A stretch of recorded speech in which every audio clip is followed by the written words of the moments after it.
Romanos capítulo 6.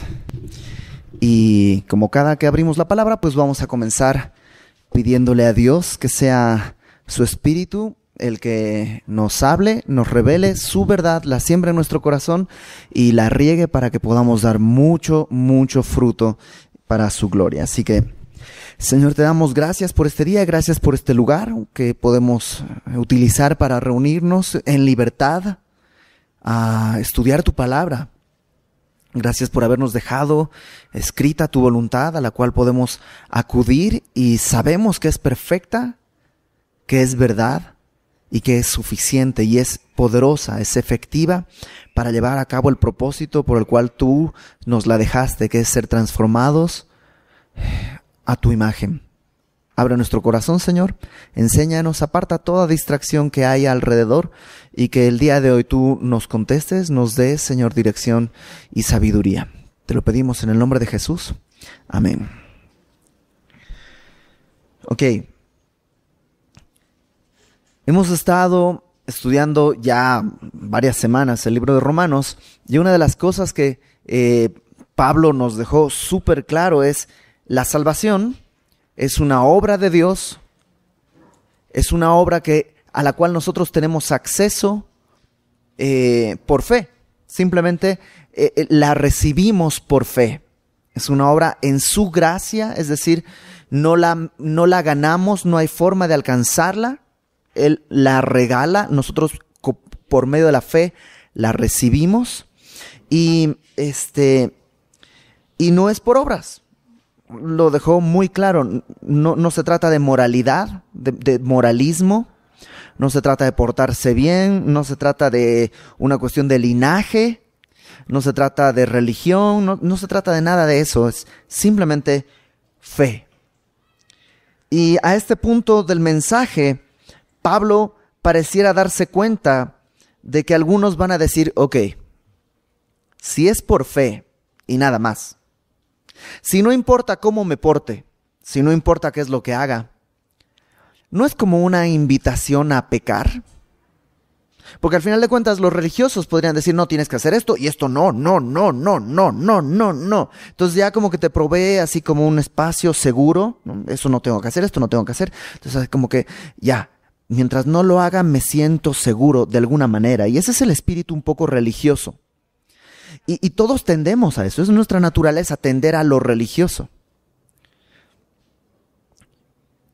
Y Pablo va a contestarnos en el capítulo 6 precisamente eso. ¿No será que este asunto de ser salvos por gracia es una invitación a pecar? Porque ¿te acuerdas que Pablo dijo en el capítulo 5, cuando abundó el pecado, sobreabundó la gracia? Y alguno diría, pues si así funciona, pues pequemos más para que abunde más gracia, ¿no? Y eso es lo que Pablo va a responder en este capítulo. Y ojo, esta pregunta puede ser hecha incluso con un buen corazón, o sea, no truculenta. Habrá alguno que diga, pues entonces voy a pecar más, ya que pues a Dios le gusta perdonar, a mí me gusta pecar, pues vamos pecando para que Dios vaya perdonando. Habrá alguien que tiene ese corazón, pero habrá alguien que realmente tiene la duda. ¿No está Dios diciéndonos entonces, pequemos para que la gracia sobreabunde? Y Pablo va a responderlo con distintos argumentos. El primer argumento de cómo no es esto lo que Dios dice, fíjate, versículo 1 del capítulo 6. Voy a leerlo desde el versículo 21. Desde el versículo 20 del capítulo anterior, 5:20.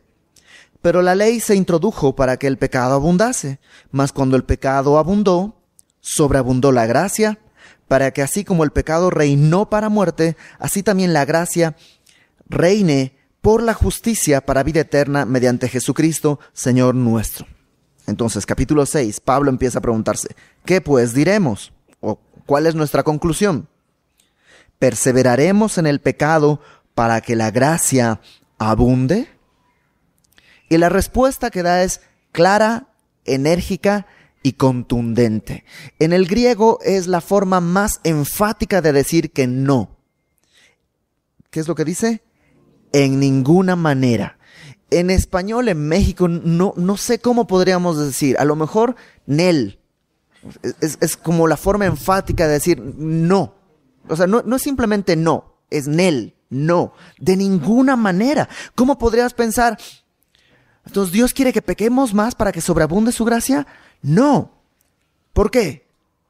Bueno, la primera razón que Pablo establece es porque no puedes. Porque estás muerto. Y esta razón la desarrolla entre los versículos 1 y el versículo 11. ¿Por qué no debo perseverar en el pecado? Porque no puedo. Fíjate. Versículo 2. En ninguna manera. Porque los que hemos muerto al pecado, ¿cómo viviremos aún en él? Y lo primero que establece Pablo aquí es, el cristianismo está relacionado con la muerte. No solo con la muerte del Salvador, que va a hablar después, sino que al creer, lo que opera en mí es la muerte en primer lugar. Eso es lo que dice Pablo. Los que hemos muerto al pecado, ¿cómo viviremos en él? El cristianismo no habla de mejorar. Las teorías humanas, los cursos de autosuperación, yo soy de Marte y ustedes son de Venus o de no sé dónde, y I'm okay, you're okay, y todo ese tipo de libros, ¿quién se ha robado mi queso? El caballero de la armadura oxidada, hasta Juan Salvador Gaviota y toda la serie de literatura que hay al respecto, tiene una cosa en común. Tú puedes, solo tienes que mejorar. Hay cosas que hay que pulir, hay cosas que hay que arreglar, pero puedes. Toda la energía del universo está infaliblemente dirigida hacia un solo individuo. Ese individuo eres tú. Encuentra tus zonas erróneas, Eric Fromm, ¿no? Y todo esto plantea eso. Solo hay que mejorar. La Biblia dice claramente, no, ya está echado a perder por completo. Lo vimos la semana pasada. Desde que naces ya estás echado a perder. ¿Qué tienes que hacer? Morir. Morir.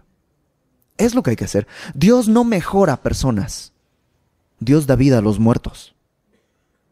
Es muy distinto.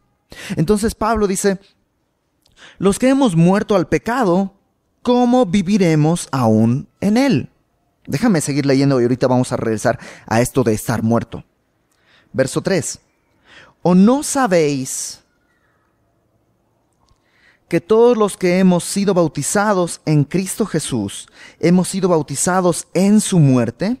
Porque somos sepultados juntamente con él para muerte por el bautismo. Entonces aquí toca el tema del bautismo, Pablo. ¿Qué es el bautismo? Que dicho sea de paso, en Semilla vamos a tener bautizos muy pronto. Si no te has bautizado, esta es la oportunidad. Tienes que, sí, tienes que. Si has creído, el bautismo es la primera reacción que tiene, el primer acto de obediencia al que estamos siendo llamados. Pablo dice, el bautizo representa esto. Cuando soy sumergido en el agua, representa mi muerte. Ya no vivo yo, decía Pablo, ¿te acuerdas? Cuando estoy sumergido al agua, el Ibert que conocía, muere. Cuando salgo del agua, es un nuevo Ibert, es una nueva persona, que ya no vive de acuerdo a Ibert. De hecho, Pablo dice, ya no vivo yo, mas Cristo vive en mí. Entonces ya no se trata de mí. ¿Y dónde está Ibert? Pues se murió. Y eso tiene implicaciones terriblemente prácticas en mi vida. Todo creyente debe bautizarse. El Señor lo mandó. Y el bautismo no opera en mi vida nada. Es decir, no me hace salvo. El bautismo no me hace salvo. El bautismo no me hace santo. No es que estoy luchando con un pecado, pues me voy a bautizar y entonces ya no voy a pecar. Ya lo hemos dicho alguna vez. La única forma de que eso suceda es que te metamos al agua y te tengamos ahí unos 5 minutos o 10 minutos y entonces ya no vas a pecar. Pero ya averiguamos si es ilegal. Entonces, el bautismo no provee salvación, el bautismo no provee santidad. ¿Qué es lo que hace el bautismo? Da testimonio. Es una forma de decir externamente, yo he muerto. Cuando creí, no cuando fui bautizado, cuando creí, Jesucristo no solamente fue el sustituto por mí en la cruz. ¿Te acuerdas? Él pagó el precio de mis pecados. Él me sustituyó en la cruz. No solamente fue mi sustituto, sino además fue mi representante. Cuando Él murió, yo morí. Y el bautizo lo que hace es proclamar abiertamente a todo el mundo que estoy muerto. Ahora, versículo 3 me da la clave. Dice, ¿no sabéis que todos los que hemos sido bautizados en Cristo Jesús hemos sido bautizados en su muerte? O sea, Pablo le está diciendo a los romanos, ¿ya se han olvidado que están muertos? O sea, hay algo que es bien práctico. Si tú entiendes que estás muerto, si tú dices, ok, no, pues sí es cierto, sí sé, morí, te vas a evitar un montón de problemas y vas a evitar un montón de conflictos a tu vida. ¿En qué sentido? Si tú olvidas que has sido muerto, digo, no te lo deseo, ni espero que hayas visto nada así, pero en la tele a lo mejor. ¿Has visto cómo se ve a alguien que se está ahogando? ¿No? En el agua y cómo pelea. Y es, ok, si tú no entiendes que has muerto, así es tu vida. Estás peleando en la superficie, un poquito, me estoy muriendo. Y así es tu vida entera. Y obviamente no hay gozo, no hay paz. ¿Quién puede tener paz cuando te estás ahogando? En cambio, cuando entiendes, y Pablo dice, ¿no te acuerdas que estás muerto? Y un muerto, imagina la escena, está en su ataúd, ahí, el muerto, y están los familiares y los amigos ahí velándolo. Y el muerto no dice, ay, dieron café, yo quería que dieran refrescos.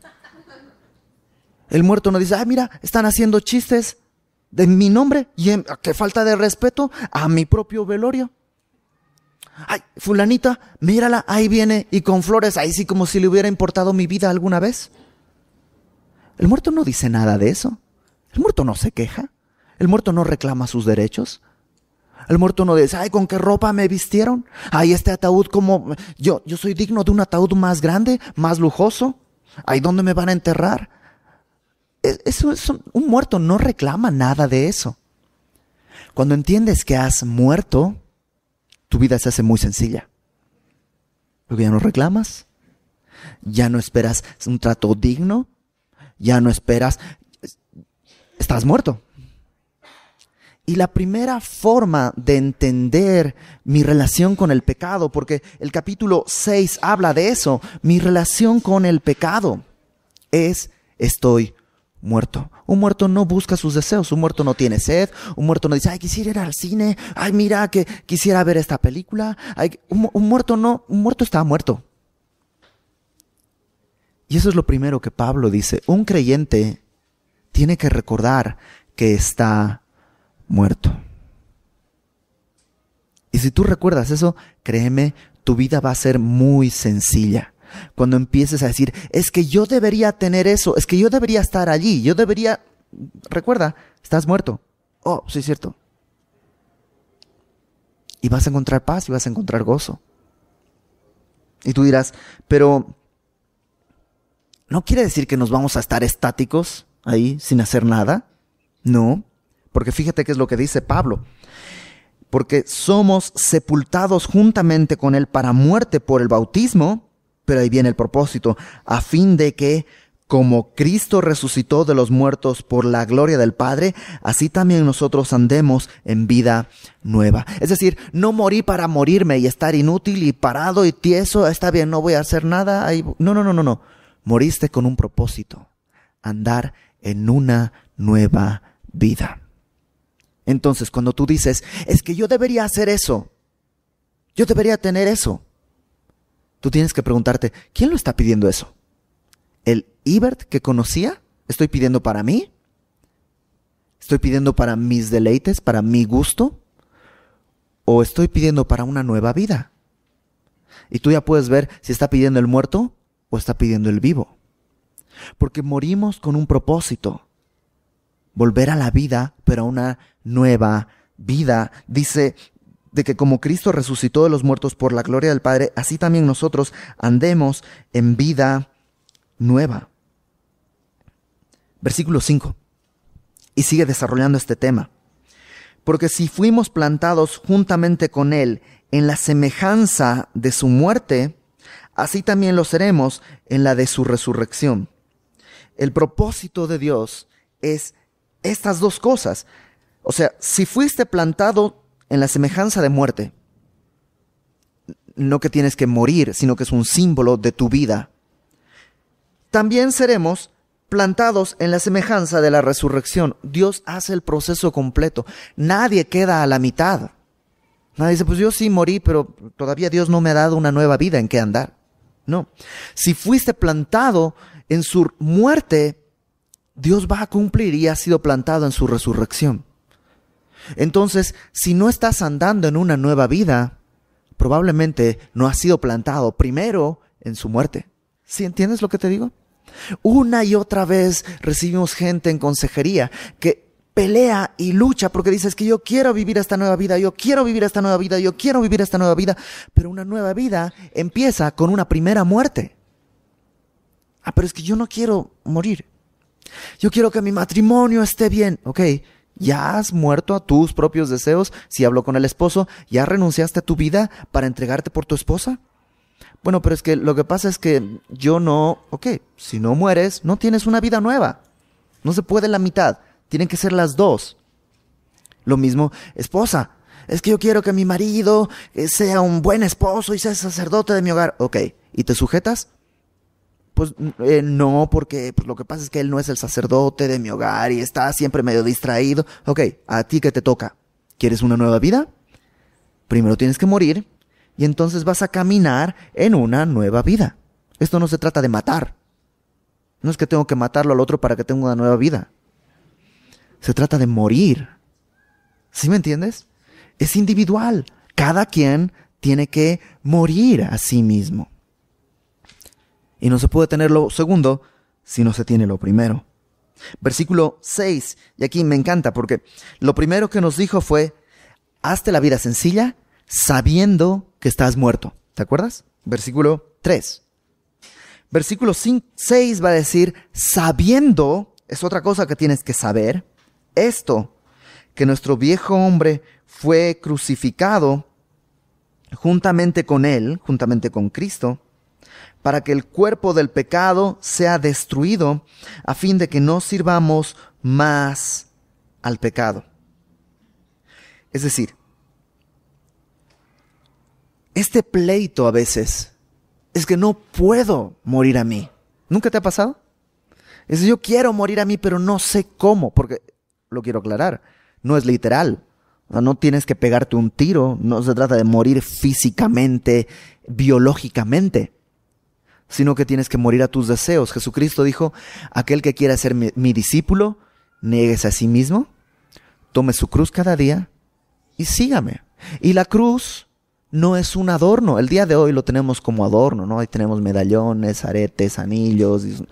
En esa época era un instrumento de muerte.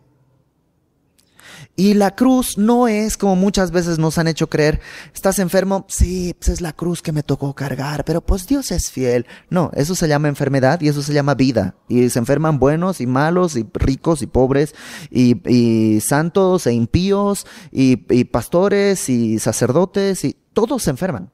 Eso es inevitable. La cruz no es una enfermedad. No, es que sí, pues no tenemos dinero, pero bueno, pues es la cruz que nos tocó llevar. No, la pobreza no es la cruz que te tocó llevar. Es que tenemos mucho dinero, pues es la cruz que Dios nos... No, la riqueza no es la cruz. La cruz, dice Jesús, toma tu cruz y sígueme. Es algo que decides tomar. Oh, Entonces yo tengo que decidir, ¿sí?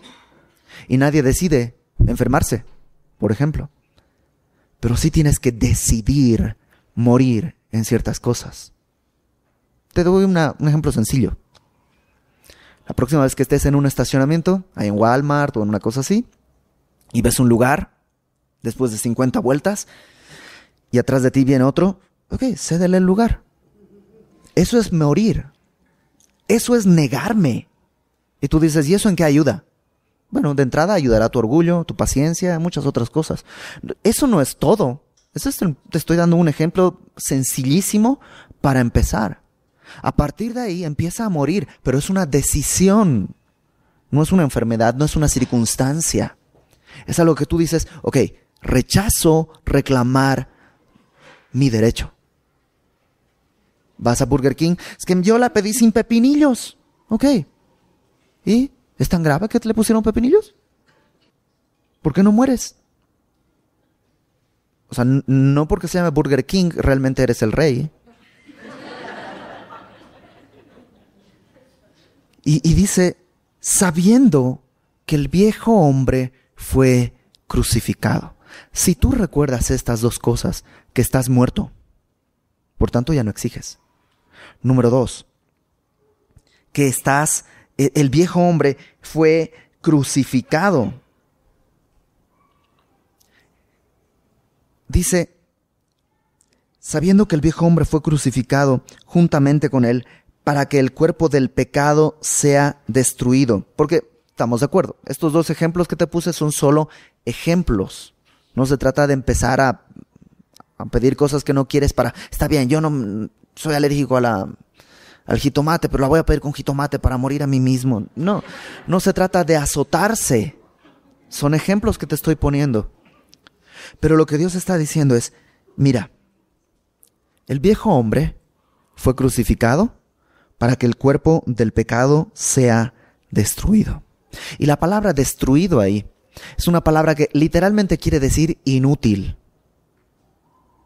El cuerpo del pecado es el que te dice, tú primero. Es tu antigua naturaleza. Tú primero. Tú más. ¿No? En todos los lugares, ¿no? Tú sírvete primero y sírvete más porque se va a acabar. A ti deberían darte ese lugar. Todo eso es el antiguo hombre. Y aquí dice Pablo, fue crucificado y está destruido, es inútil. O sea, puede gritarte, pero no puede hacer nada más. Es inútil. Ya no vives para ese hombre. Está crucificado y puede gritarte desde la cruz ese hombre, ándale, reclama tus derechos. Y tú nada más tienes que escuchar, órale, ahí sigues. Y sigues tu vida. Ya no le respondes a las exigencias, a las demandas de un cuerpo que había estado vendido al pecado toda la vida. ¿Sí me explico? Eso dice Pablo. El cuerpo del pecado quedó inútil. ¿Por qué quedó inútil? ¿Cómo es que ese antiguo yo de pronto quedó inútil? ¿Cómo es que ahora me dice, no le pidas perdón, pero sé que tengo que ir? Entonces voy a ir. No, no vayas. Y ahí me grita, pero ya no tengo que obedecerle. ¿Cómo es que pasó eso? Versículo 7. Porque el que ha muerto ha sido justificado del pecado. ¿Te acuerdas? La paga del pecado fue efectuada en la cruz del Calvario. Por tanto, yo ya no le debo absolutamente nada a ese cuerpo del pecado. Ya no tiene poder sobre mí. El pecado es lo que me podía agarrar y jalar, pero fue pagado. Ya no debo nada. ¿Te acuerdas? Eso es la justificación. Por tanto, el que ha muerto ha sido justificado del pecado. Versículo 8. Y si morimos con Cristo, creemos que también viviremos con Él. Otra vez, no moriste para quedar muerto, sino moriste a ese antiguo hombre para vivir en un nuevo hombre. en un hombre con Cristo. ¿Y cómo se hace esto? Versículo 9, tercera vez que aparece, sabiendo. ¿Qué es lo tercero que tengo que saber? Que Cristo, habiendo resucitado de los muertos, ya no muere, la muerte no se enseñorea más de él. Porque en cuanto murió, al pecado murió una vez por todas, mas en cuanto vive, para Dios vive. ¿Qué es lo que tengo que saber? Que Cristo cumplió lo que dijo que iba a hacer. Jesucristo murió una vez y con eso terminó con la muerte. Ya no muere nunca más. Y Él es mi ejemplo a seguir. ¿Qué es lo que yo tengo que recordar? Dijimos, número 1, que estoy muerto. Número 2, que el viejo hombre está crucificado, o sea que puede gritar, puede patalear, puede amenazarme, puede insultarme, pero ahí está clavado, no va a hacer nada. Así como va el refrán, perro que ladra no muerde. ¿Sí? Cuerpo crucificado que insulta no te hace nada. Entonces cuando te grite tu antigua naturaleza, pide, reclama, exige, vas, nada más voltea a la cruz y dile, órale, ahí sigues. Y ahí va a seguir. Y número 3, lo que tengo que saber es que Dios es fiel. Él lo que dijo, lo hizo. Pagó el precio de los pecados y Él es poderoso para vivir sin pecado. Para haber resucitado, manifestando la gloria de Dios, y en Él yo puedo vivir. Por eso dice el versículo 11, como una especie de conclusión. Así también vosotros, consideraos muertos al pecado, pero vivos para Dios en Cristo Jesús, Señor nuestro. Y la palabra consideraos es interesantísima porque es un término como de contabilidad. Literalmente lo que está diciendo Pablo, a ver, ustedes saquen las cuentas, hagan las cuentas y después de hacer las cuentas, dense por muertos al pecado, pero vivos para Dios. Haz el cálculo. Es como ir al súper. Cuando vas al súper sin hacer una lista, ¿te ha pasado? Terminas comprando cosas que nunca vas a usar, ¿sí o no? Ahí vas al súper y dices, no, pues esto es bien, claro, ¿no? Y vas comprando, te sales de tu presupuesto, bueno, al menos yo, igual ustedes tienen un presupuesto infinito, pero muchos de nosotros tenemos un presupuesto quincenal que no se puede pasar de eso. Pero cuando vas sin lista, terminas con cosas que no necesitas y ya no te alcanza ni para la Coca-Cola después. Pero cuando vas con la lista, ya hiciste el cálculo. Dices, esto es lo que necesito. Y vas, es más rápido. Tengo que comprar esto, vámonos. Te resuelve la vida. Y lo que Pablo está diciendo es eso. Haz el cálculo. Y di, estoy muerto al pecado. Hay un par de cosas que yo ya hice el cálculo. Antes de casarme hice el cálculo. Y no pongo mis ojos sobre ninguna mujer. Y no me interesa la amistad y no quiero ofender a nadie, pero no me interesa la amistad de ninguna mujer. Me basta con la amistad de mi esposa. Entonces yo no tengo que preguntarme, ¿será que esta chica que es bien buena onda, podremos ser amigos? La neta, podría ser, pero no me interesa. Yo ya hice mi cálculo. Yo ya hice el cálculo en muchas áreas de mi vida. Y cuando vienen esas probables tentaciones de muchos tipos, mira, yo ya hice el cálculo y no me alcanza para comprarme un coche del año. Entonces, nunca veo, mira, un coche del año, wow, ojalá pudiera. Ya hice el cálculo, no me alcanza, no lo voy a tener. Entonces, la neta, ni me preocupa, ni me estresa, ni pierdo tiempo. Ya hice el cálculo. Cuando en tu vida espiritual ya hiciste el cálculo y dices, estoy muerto al pecado, ya está resuelto. Está resuelto. ¿Va a venir la tentación? Sí, la tentación siempre va a venir. Pero otra vez, ¿cuántos de ustedes están tentados? Y lo voy a poner como un ejemplo para en contraste contra mí. TACA o Copa, que son aerolíneas, va a sacar una promoción increíble. $200, viaje redondo a Bolivia para 3 personas. ¿Cuántos de ustedes dicen, wow? La neta, ninguno. Porque en su cálculo no está Bolivia. Pero en mi cálculo sí. En mi cálculo sí. Entonces, cuando has hecho ya los cálculos en tu vida, van a venir las tentaciones y tú vas a decir, ya sé, sí, no me interesa. No, gracias. ¿Nunca te ha pasado que vas a Acapulco o a una de estos y te ofrecen un tiempo compartido? Y te dicen, oye, pues ven, le vamos a invitar un desayuno, Emilio, no sé qué, y te ofrecen y te ofrecen. Y si tú no has hecho el cálculo, terminas comprando. Y nunca vas después a esos tiempos compartidos. Entonces nada más pierdes dinero.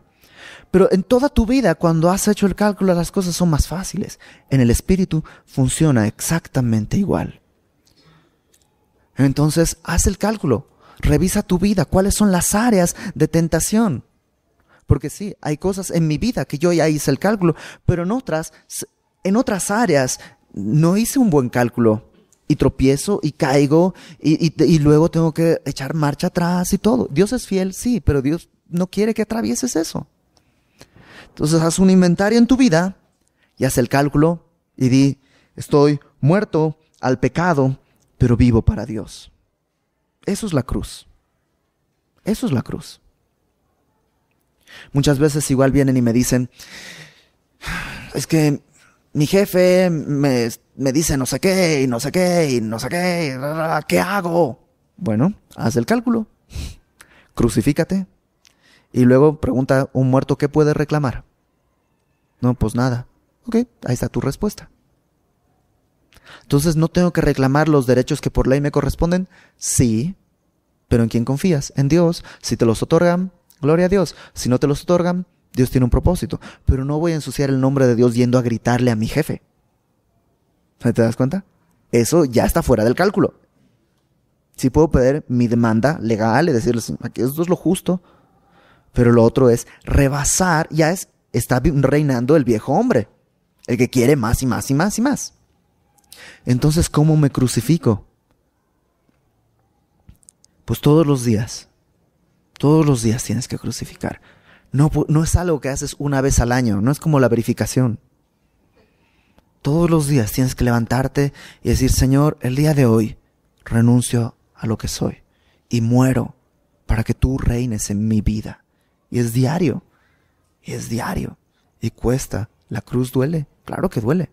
Le dolió a nuestro Señor, le costó a nuestro Señor, pero ya abrió el camino y el Espíritu Santo está ahí. Entonces, Pablo dice, ¿por qué no tomar la gracia para seguir pecando? Número 1, porque no puedes. Es ilógico que un muerto siga pecando. La segunda razón, porque no tienes por qué seguir haciéndolo. Nadie te obliga. Eres libre. Fíjate, versículo 12. No reine pues el pecado en vuestro cuerpo mortal, de modo que lo obedezcáis en sus concupiscencias. Ni tampoco presentéis vuestros miembros al pecado como instrumentos de iniquidad. Y Pablo dice dos cosas. No reine el pecado en tu cuerpo mortal. Fíjate el capítulo 6, versículo 6, dijo que el viejo hombre fue crucificado y el cuerpo del pecado fue destruido. Por tanto, pues que no reine. Acompaña al versículo, capítulo, se me fue, 8, versículo 12, Romanos 8, 12. Dice, así que, hermanos, deudores somos, no a la carne, para que vivamos conforme a la carne. O sea, Pablo dice, ¿qué le debes a la carne? Que es la fuente del pecado. ¿Qué le debes? No, pues nada. Entonces, ¿por qué lo dejas reinar sobre ti? ¿Por qué lo dejas que gobierne en tu vida? ¿Por qué dejas que el hombre viejo, que está crucificado y muerto, tome las decisiones en tu vida? Antes era imposible. Antes de conocer a Cristo, era imposible ser libre. El viejo hombre reinaba, gobernaba. Pero ahora, dice Pablo, pues que no reine el pecado en tu cuerpo mortal, de modo que lo obedezcas en sus concupiscencias. Ya tu mente fue esclarecida. Antes de Cristo, la infidelidad, pues al final de cuentas somos una serie de animales y el hombre pues es un animal social y la poligamia es natural en todas las especies. Por tanto, pues el hombre, al ser una especie simplemente evolucionada para vivir en sociedad, pues la monogamia no le va. Así piensan los incrédulos. Y tienen teorías y invierten en estudios psicológicos y todo para concluir, no, pues somos animales. Ok, si son animales, ¿cómo confías en lo que estás razonando? Un perro nunca se da cuenta que es un perro. Entonces, pero eso era antes. Ahora, que ya he creído, que ya mis ojos han sido abiertos a la verdad, ¿cómo voy a vivir gobernado por esas pasiones? ¿Por qué voy a dejar que reine el pecado y yo le obedezca? ¿No te parece absurdo? Y eso dice Pablo. Número 1, no perseveramos en pecado porque no se puede, estamos muertos.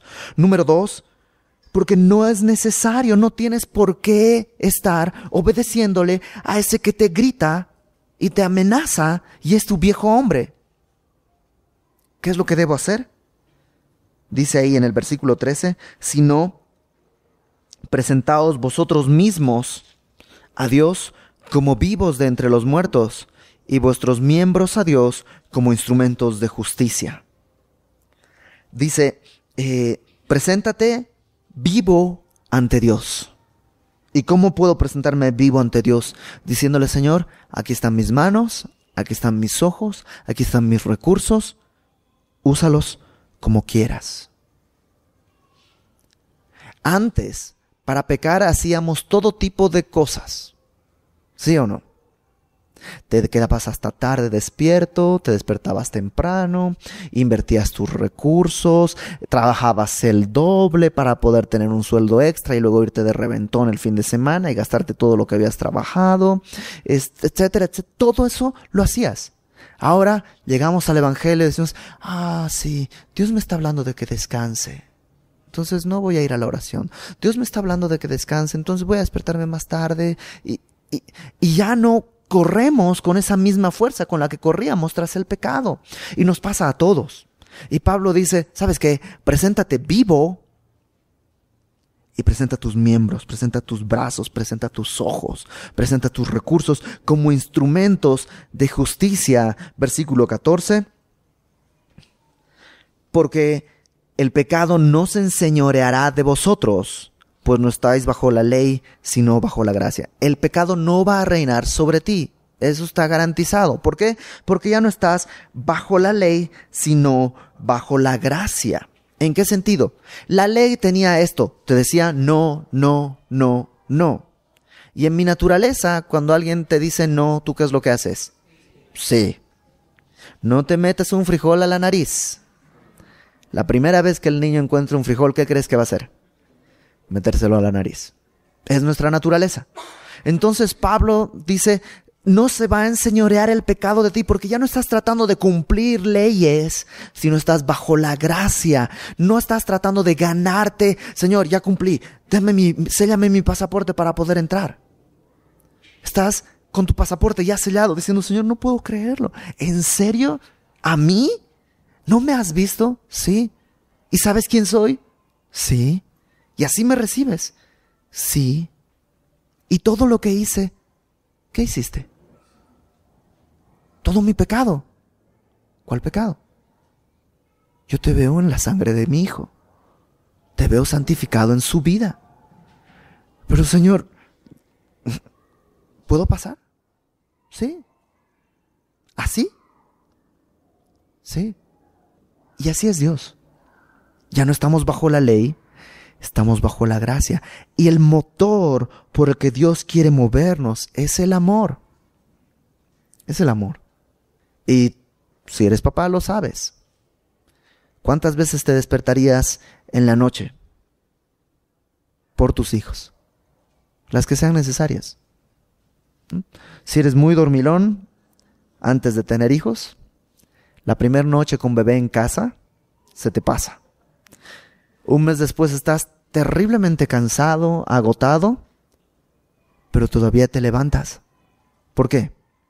Porque si no, la verdad, si no le doy leche, si no le cambio el pañal, pueden venir con la ley y me pueden arrestar por maltrato infantil y el DIF se puede... ¿Es eso lo que te mueve? Es amor. Y eso es lo que Dios quiere que nos mueva. Versículo 15. Dijimos entonces, ¿por qué no perseverar en el pecado? 1, porque ya no se puede, estás muerto. Número 2, porque ya no tienes por qué hacerlo, eres libre. Número 3, porque no debes hacerlo. Versículo 15 al 19 dice, ¿qué pues? ¿Pecaremos porque no estamos bajo la ley, sino bajo la gracia? Es decir, otra vez, vuelvo a poner el mismo argumento. Ya que no estamos bajo la ley, si estamos bajo la gracia, y Dios nos perdona todo, y Dios selló mi pasaporte, y Dios me dice bienvenido, así con mi pecado, no tengo ningún pecado. Oh, ¿tú no ves pecados, Dios? Ok, eso me late. Y dice Pablo, entonces, ¿pecaremos porque estamos bajo la ley? Porque no estamos bajo la ley, sino bajo la gracia. La respuesta es la misma, en ninguna manera. ¿Por qué? ¿No sabéis que si os sometéis a alguien como esclavos para obedecerle, sois esclavos de aquel a quien obedecéis, sea del pecado para muerte o sea de la obediencia para justicia? Es decir, a ver, si ya fuiste hecho libre, ¿quién quiere volver a ser esclavo? ¿Quién dice, no, pues ya fui libre, ahora quisiera volver a tener, ser esposado? ¿Quién? Es absurdo. Y dice, si ya fuiste hecho libre, ¿por qué querrías obedecer a algo que te esclaviza? Si te sometes a alguien como esclavo para obedecerle, sos esclavos de aquel a quien obedecéis.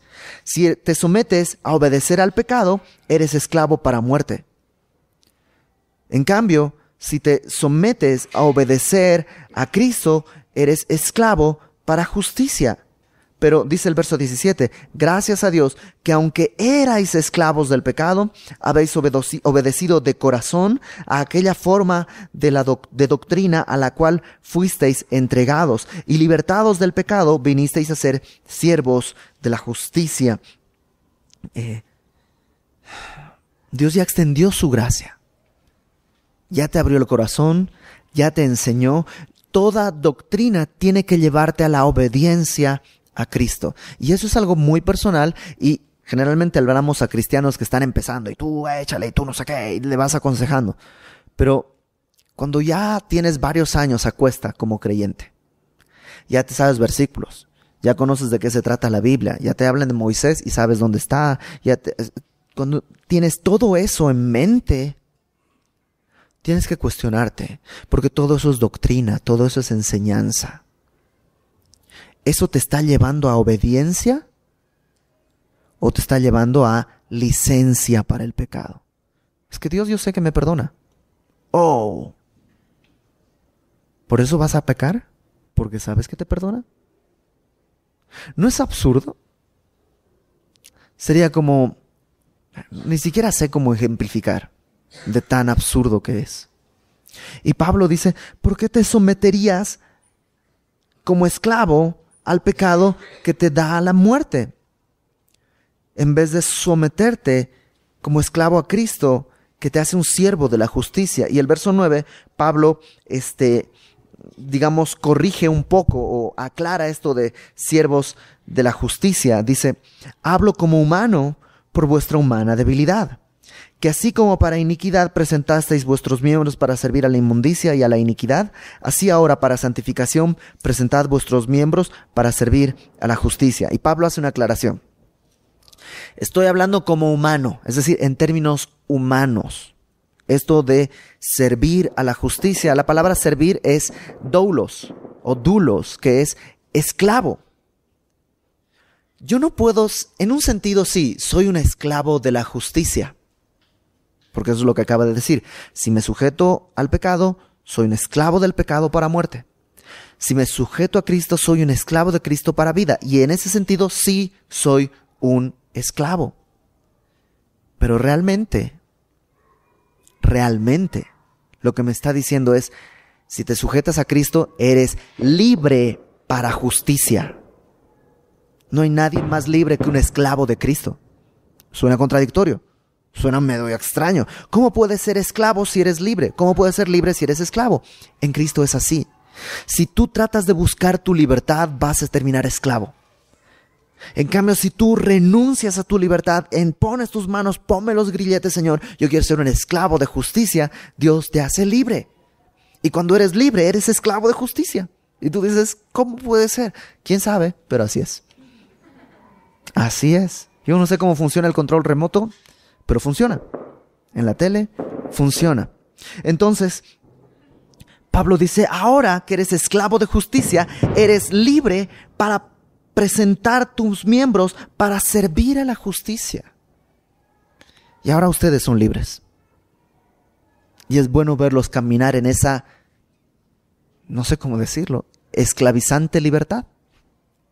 Y ustedes son libres. Y yo te invito a que sirvas a la justicia, a Dios. ¿De qué manera? Hay muchas maneras. La primera y más sencilla es orando. ¿Orando por quiénes? Por aquellos que tenemos la responsabilidad de enseñar. Necesitamos de sus oraciones. Porque no somos distintos de ustedes. Por lo menos yo no soy distinto de ninguno de ustedes. No soy más sabio, no soy más inteligente, soy exactamente igual. No soy más santo. Peleo con mis pecados, mis fallas y mis problemas y mi carácter igual que tú. Y la riego y te dices, ay, qué bruto, pero si Dios me dijo eso mismo esta mañana. Y otras veces ni me doy cuenta y alguien me tiene que decir, oye, ¿no te das cuenta que apestas a muerto? Deberías revivir un poco. Sí, es cierto. Entonces necesitamos de tus oraciones. Y es una gran forma de presentar tus miembros a la justicia. Tus hermanos necesitan de tus oraciones.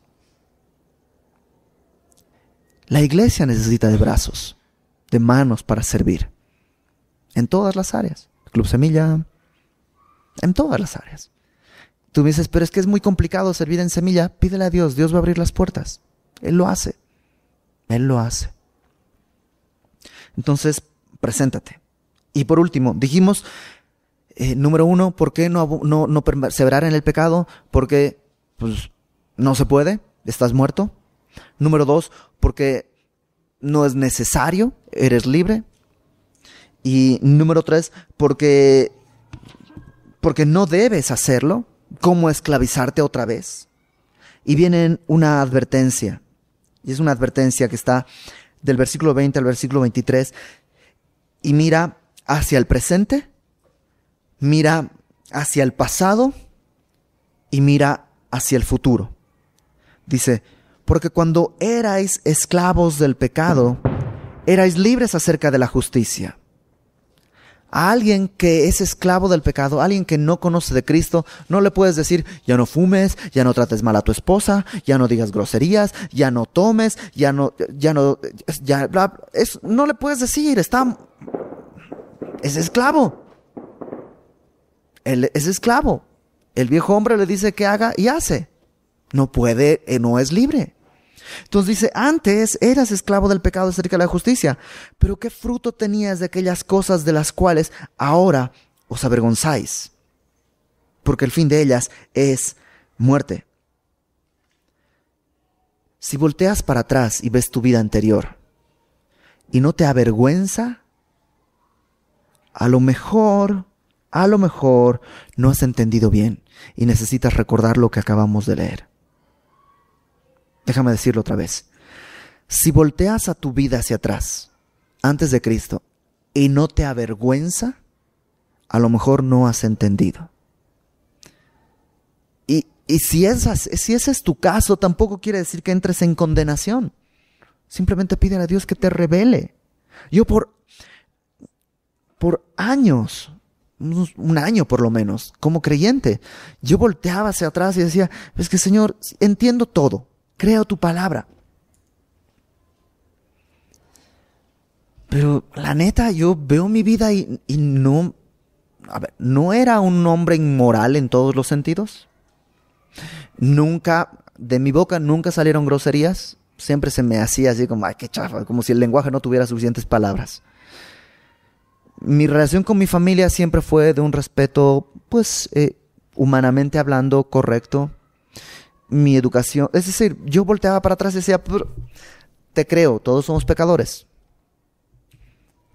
Pero pues yo, la neta, no sé cómo decirlo, Señor. Hasta que un día Dios me mostró una serie de cosas en mi vida y dije, oh, qué vergüenza ser yo. ¿Nunca has hecho algo hace años cuando eres joven y dices, ay, qué osote, ¿cómo abrí la boca ese día? ¿Por qué dije eso? O ¿no has visto fotos de cuando eras más joven? Y dices, qué oso, ¿cómo salíamos vestidos así?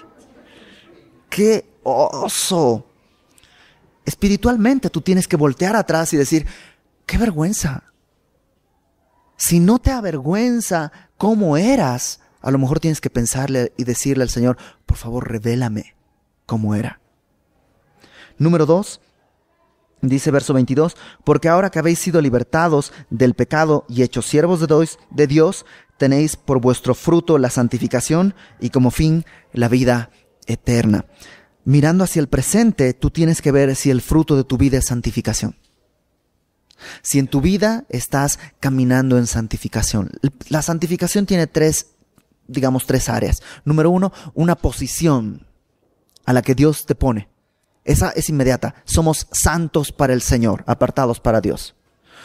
Una segunda esfera de la santificación es progresiva y gradual. Vamos aprendiendo y vamos caminando en santificación todos los días de nuestra vida.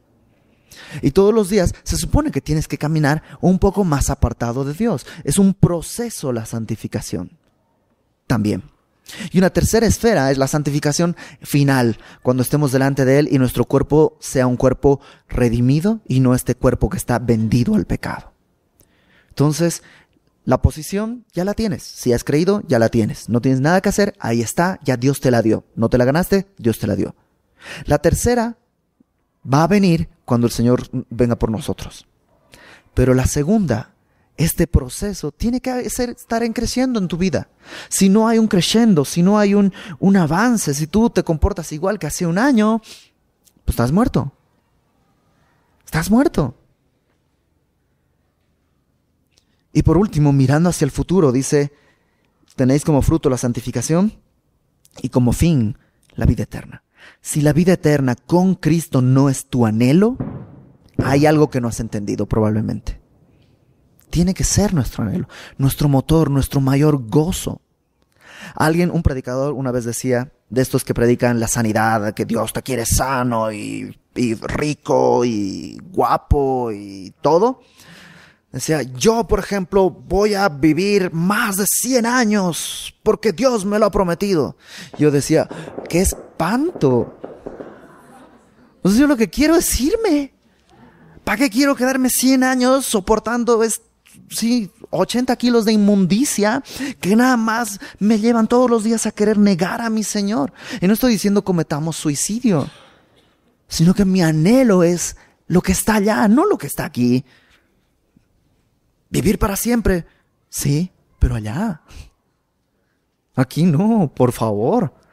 Es una misericordia de Dios que Él nos haya quitado del jardín del Edén y nos haya cerrado la puerta para el fruto de la vida eterna. Porque si no estaríamos en este estado por siempre. Versículo 23, porque la paga del pecado es muerte, mas la dádiva de Dios es vida eterna en Cristo Jesús, Señor nuestro. Y aquí hay una serie de contrastes fabulosos. Número 1, dos amos. El pecado o Dios. Segundo contraste. Uno es la paga y el otro es la dádiva, el regalo de Dios. Y dos resultados. Uno te lleva a la muerte y el otro te lleva a la vida eterna. Así que caminemos en santidad. Y si tú estás peleando contra estas cosas, haz un cálculo. Haz un cálculo. Es que me enojo mucho. La verdad, esa parte de mi carácter es la peor. Me dicen algo y me enojo. Ok, haz el cálculo. Y la próxima vez, recuerda, ¿por qué te enojas? Estás muerto. No reclames nada. La vida eterna es una persona. Jesucristo. Si estamos en Él, estamos vivos. Y eso es suficiente, ¿no? Entonces, esta semana vamos a hacer eso. Y Dios va a ser fiel. Vamos a orar. Señor, te damos gracias por tu misericordia y gracias porque tú has prometido esta obra. Tú eres el que nos levanta del polvo.